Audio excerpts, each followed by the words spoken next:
On a quiet winter night in 2018, a woman called 911, whispering only one sentence: "He's already inside the house."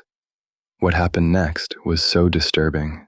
The police sealed the tape from public release. In today's episode, we explore one of the most unsettling emergency calls ever recorded, a real case investigated in the U.S. Midwest. This story contains verified details, but the full audio remains locked away. At 2:47 a.m., the dispatcher received a call from a woman named Erin. Her voice was trembling, almost too soft to understand. "Dispatcher, 911, what's your emergency?" Erin whispering, "He's already inside the house."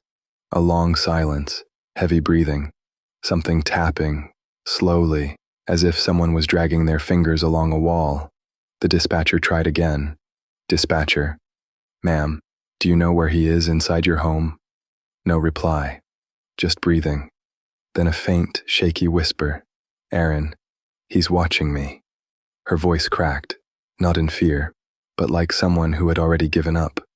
At this point, the dispatcher signaled for immediate priority response, a high-threat break-in protocol. 2 officers, Carver and Dillon, arrived within 4 minutes. They found Erin's front door, unlocked. Inside, the house was silent, too silent, no signs of struggle, no forced entry, no movement.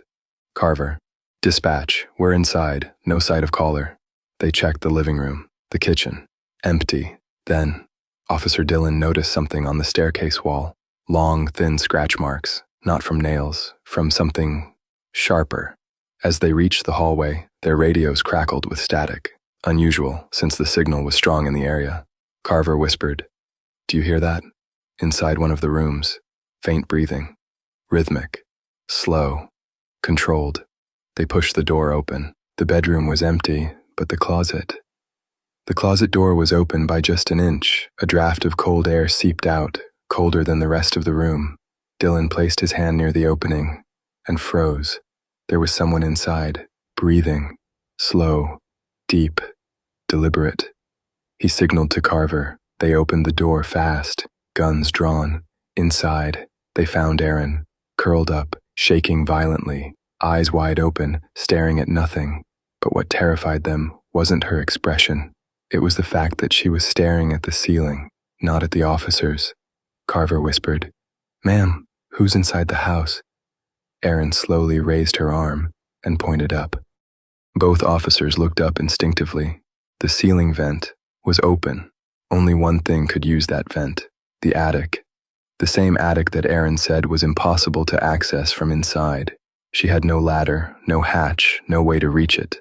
But someone else did. The officers slowly backed away.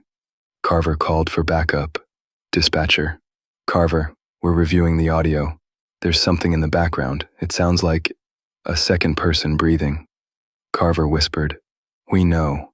When backup arrived, the entire house was searched, attic included. What they found disturbed every officer there. Inside the attic were food wrappers, blankets, a small flashlight, and a carved symbol on the wooden beam. The symbol matched one found in 2 other break-in cases in the same county where the intruder was never caught. The breathing heard on the 911 tape confirmed to be 2 separate voices. One was Erin. The other was identified as a male voice whispering softly, "Don't move." The rest of the words were unintelligible, and due to the disturbing nature, the full audio was sealed by the department. To this day, Erin refuses to return to that home, and the man who hid above her for weeks was never found. Thank you for watching Dark Reality.